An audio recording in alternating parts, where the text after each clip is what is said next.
Greetings, cinema and AI lovers. Welcome to the new episode of Artifinema Cinetelligence. How are you? We want to inform you that this episode may contain spoiler.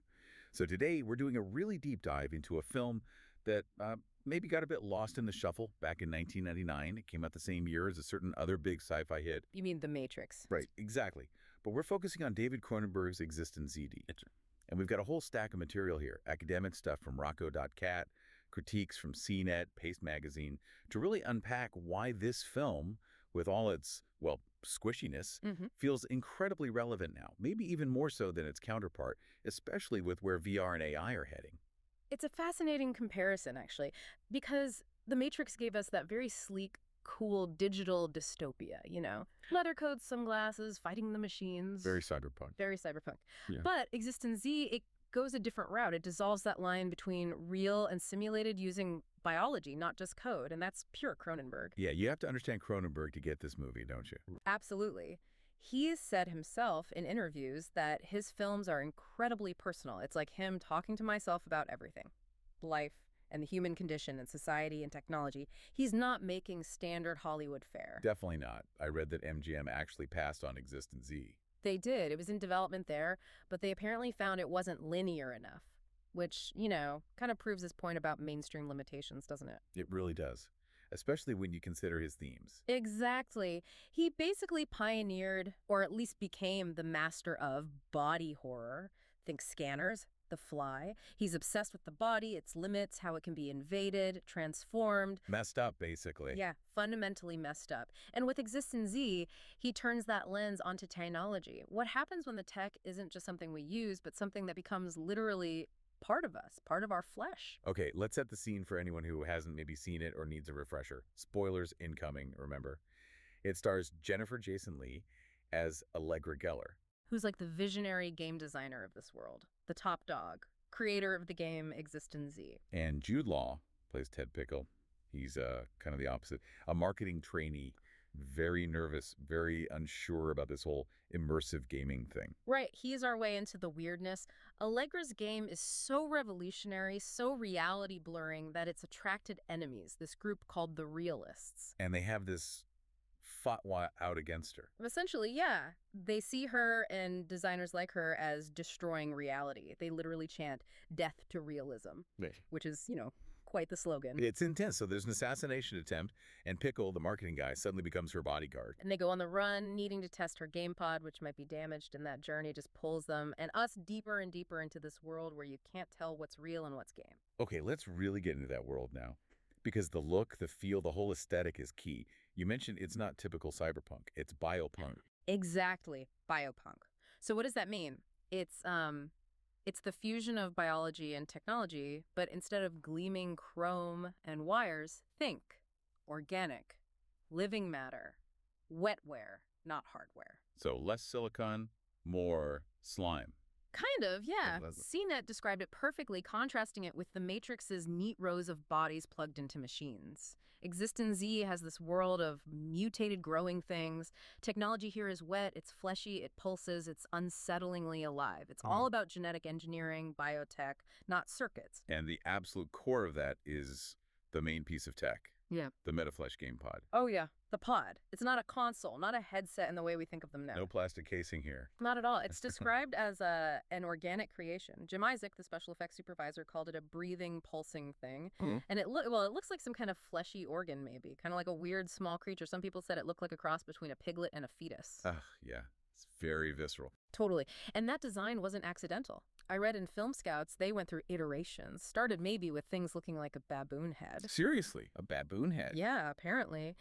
But they moved towards something more abstract, more suggestive. They called the final look the Salvador Dali melting watch state. Smooth, flesh-like, but ambiguous. They even nicknamed the whole approach Organitech. Organitech. I like that. And Allegra, the designer, she treats the pod almost like a pet. Or maybe even a child. Cradles it, protects it. Exactly. It's sensitive, it's vulnerable, because it's not just the controller, it is the game source. Its health is tied to the simulation, and maybe even the player. It's sympathetic in a weird way. Okay, so you have this living blob of tech. How do you connect to it? That's maybe even weirder. The bioport and the umbicord. Right. This is where the body horror really kicks in. So the bioport, that's the interface. It's an actual hole, surgically implanted at the base of the spine. An open hole. Yeah, described as open, sometimes loop-plated. It accesses the nervous system directly. And then you have the umbicord, which looks exactly like what it sounds like, an umbilical cord. Yeah. That's the cable. It plugs from the fleshy pod directly into that bioport in your spine. The connection is incredibly intimate and physical. Extremely. Rocco.cat analysis really highlights the sexual and visceral metaphors here.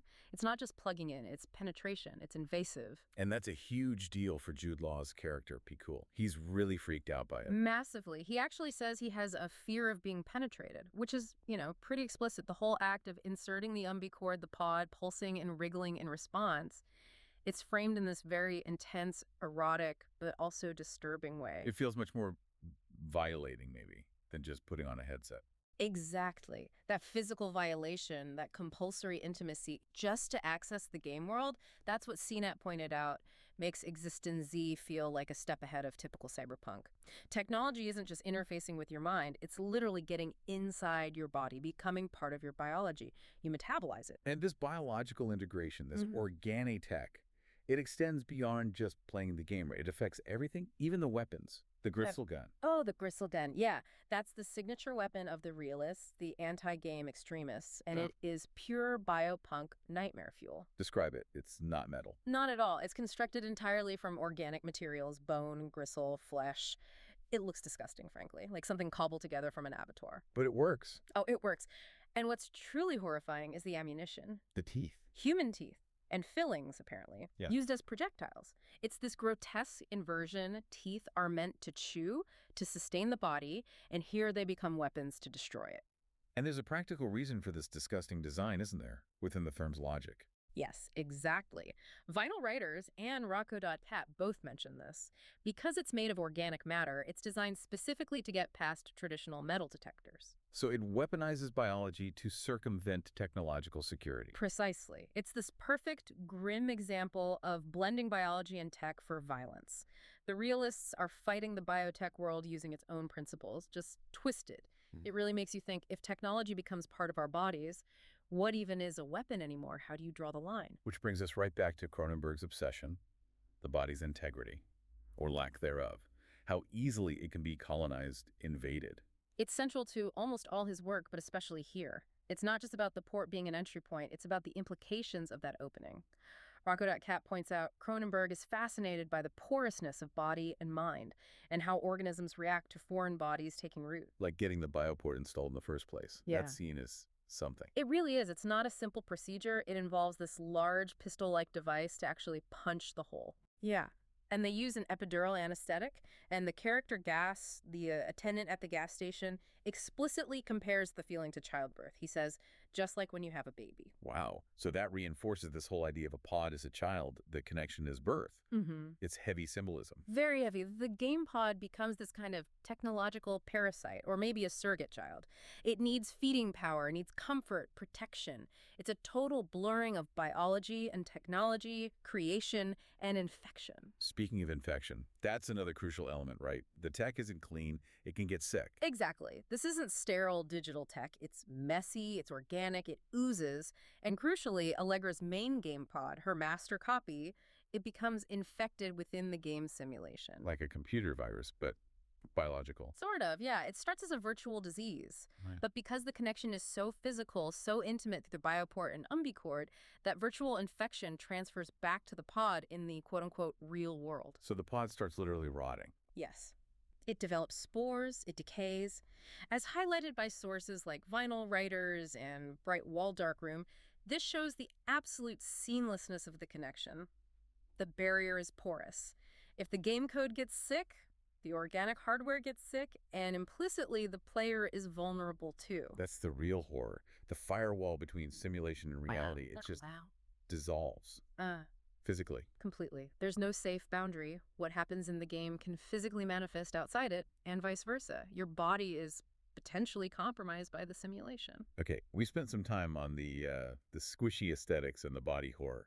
Let's shift gears slightly to the philosophical core of the film, because it's not just about gross out effects, is it? It's deeply invested in questioning reality itself. Oh, absolutely. The whole structure is built on that question. And this takes us straight into the ideas of the French philosopher Jean Baudrillard, specifically the concept of the simulacrum. Right. Define that for us. Simulacrum. Okay, so Baudrillard, in his work Simulacra and Simulation, basically defines the simulacrum as, let me get this right, generation by models of a real without origin or reality. Okay. Unpack that a little. Right, so simpler terms. Imagine you make a copy of something real. Then you make a copy of that copy, and a copy of that copy. Eventually, you get so many layers removed from the original real thing that the original doesn't even matter anymore. Or maybe it's lost entirely. Exactly. The copies, the simulations, they become the only reality we know. They generate our sense of the real, but they aren't based on any actual verifiable origin. It's all just models, all simulation. No bedrock truth underneath. And eXistenZ is like the perfect movie illustration of this idea. It really is, particularly through another related Baudrillard concept, hyperreality. Hyperreality. What's the distinction there? Hyperreality is the state you reach within the simulacrum. It's when the simulation of reality becomes so pervasive, so convincing, that you genuinely cannot distinguish it from real reality anymore. The lines are completely blurred. Which is exactly what Allegra and Pikul are going through constantly. Constantly. They are perpetually unsure if they are in the game or outside it. They have to keep testing their surroundings, trying to find glitches or clues that reveal the simulation. Like that scene at the country gas station. That feels like a key moment. Oh, absolutely. Vinyl writers pointed this out as a prime example. They arrive at this seemingly ordinary gas station, and what does Allegra do? She starts touching the walls, checking the texture. She smells a gas pump nozzle. She kicks the dust on the ground. She's trying to ground herself, to find something undeniably real. Exactly. She's desperately seeking that sensory proof, that tactile confirmation that this place follows the rules of physics, that it feels authentic. It's this constant anxious testing of the reality fabric, which feels very relevant now with deepfakes and sophisticated VR. Can you trust your senses anymore? And even the way that scene is shot, the set design, it plays into this, right? It does. Great Waldark Room made a great point about the mise en scène. That's the French term for everything that appears in the frame, the setting, the props, the look.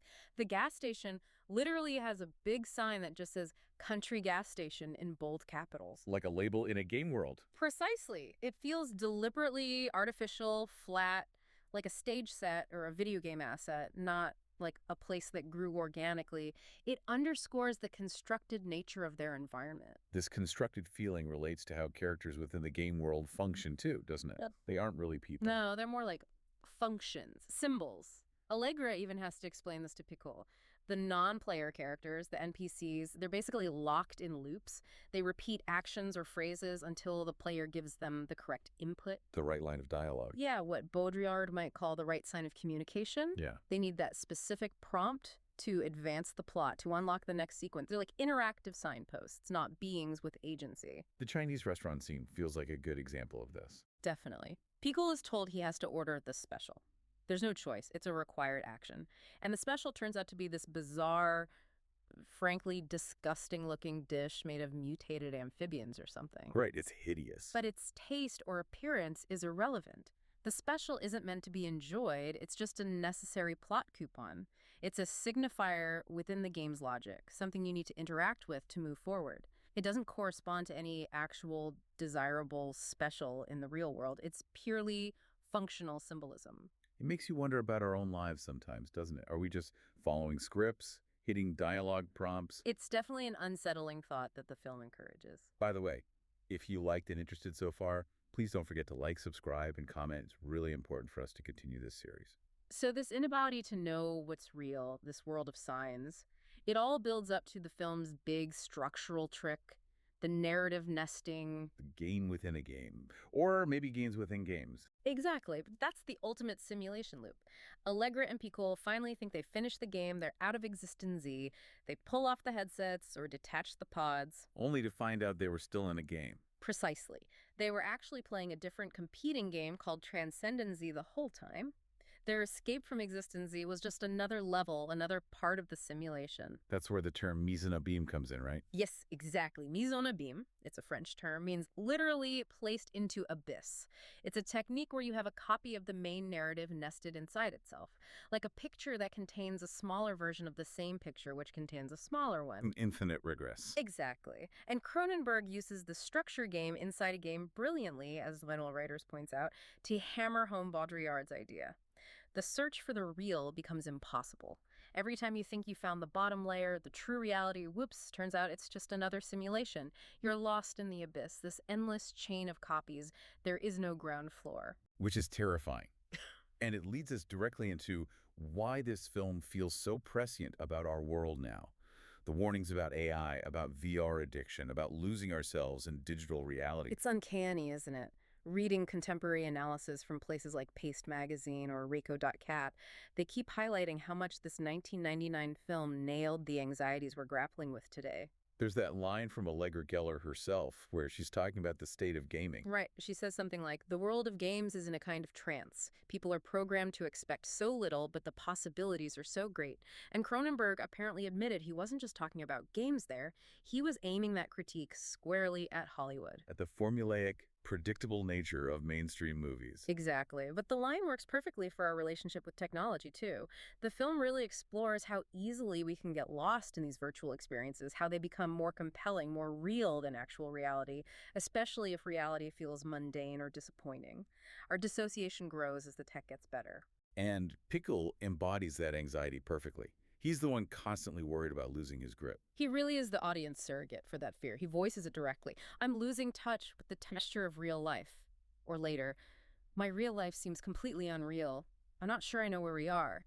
That confusion, that erosion of certainty, feels very 2024. And then you have the counterpoint, the desire to escape, like Gas, the gas station attendant, played by Willem Dafoe. Oh yeah, Gas is fascinating. He's completely bought in. He tells Allegra she changed his life, that her games let him live experiences he could never have otherwise. He explicitly equates his presumably dull real life, which, remember, is itself fictional within the film's layers, with the virtual reality experience. He prefers the simulation. He's chosen transcendence, escape, over just being.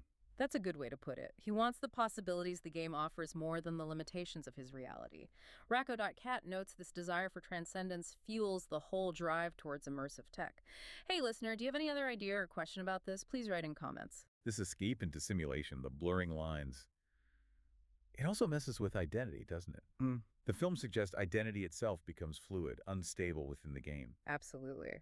Bright Wall, Dark Room and Racco.cat both explore this. Inside the game, who are you? You look like yourself, mostly think like yourself, but sometimes you say things or do things that aren't you. You're driven by the game's script, by the character you're inhabiting. So you're both yourself and someone else. Or something else. Yeah, it's porous. You're a blend of your own consciousness and the game's programming. And Racco.cat draws a really interesting modern parallel here. How in virtual spaces today, people can define their identity more fluidly. You can be an avatar, a voice, a color, whatever. You escape the perceived limitations of having just one physical body. eXistenZ explored that impulse way back. But even within all that artificiality, that programmed identity, real human connection still seems to break through sometimes. That ski club scene is memorable. Memorable is one word for it. Disturbing, maybe. It's where Ted Pickle interacts very intimately with Allegra's bioport, using his tongue while they're inside the game. Right. It's bizarre and very physical. Extremely. And Bright Wall, Dark Room called this a reality bleed-through. It's this moment where raw, physical, arguably human desire and intimacy punch through the layers of simulation. It suggests that maybe some core human drives are so strong they can't be entirely contained or simulated away. Even in this dissociative world, that physical, visceral connection still erupts. It makes you ask, what parts of us can't be digitized? We should also dig into the political dimension.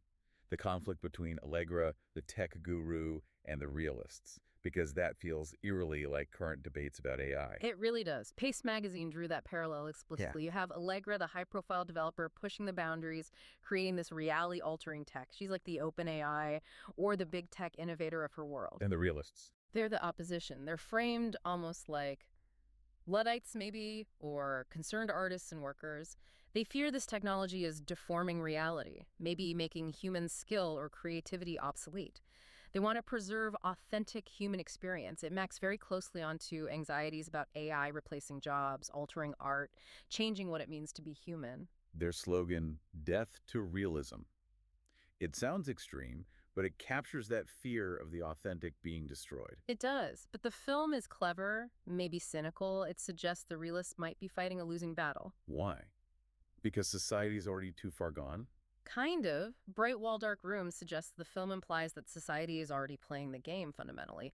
The lines are already so blurred between the real and the mediated, simulated world that the realists' fight is almost quaint, futile. They're resisting a deformation that's arguably already happened. The baseline has shifted. That's a pretty bleak outlook. It's classic Cronenberg. Deeply unsettling, leaves you questioning everything. So as we start to wrap things up here, what's the lasting impact of eXistenZ? It wasn't the blockbuster The Matrix was, but it clearly has this enduring, maybe growing relevance. I think its legacy is precisely in its discomfort, its ambiguity.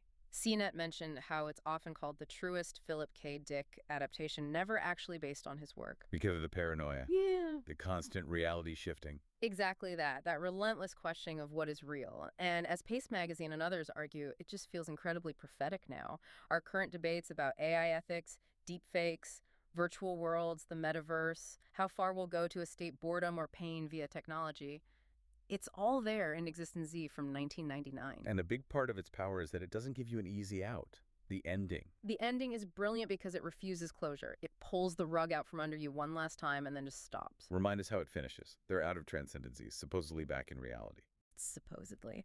But then it's revealed that Allegra and Pickle were actually realist agents all along. They pull out real guns, or so we assume, and confront the designer of TranscendenZ. And this poor guy who thought he was in control is now totally lost, completely destabilized by these layers of betrayal. And he asks the final question. He screams it almost desperately right at them, and by extension at us, the audience. Tell me the truth. Are we still in the game? And cut to black. No answer. No answer at all. Cronenberg just leaves you there, hanging in that hyper-real uncertainty, as Vinyl Riders puts it. You experience the same disorientation as the characters. Are we still in the game? It forces you to confront that ultimate question he poses throughout the film. Is there a real border? Can we actually distinguish true existence from eXistenZ? Or, as Rocco.cat suggests, is the process of living itself becoming indistinguishable from perpetually playing this game, consuming simulations? Which leads to that final, mind-bending thought from some of the analysis, the idea that maybe everything, literally everything. Matter itself, the book you hold, the chair you sit on, maybe it's all just incredibly complex information. Computer code, electronic impulses fed to our consciousness, simulating what we perceive as reality. That maybe there is no base reality, just simulation all the way down. A truly unsettling place to leave us. Welcome to Cronenberg. Indeed. A film that definitely sticks with you long after the credits roll. See you on next episode. If you enjoyed the episode, please don't forget to like, subscribe, and comment. Check out the video description for a letterboxd list with all the movies we've covered in this series. See you next week. Send for files. Bye-bye.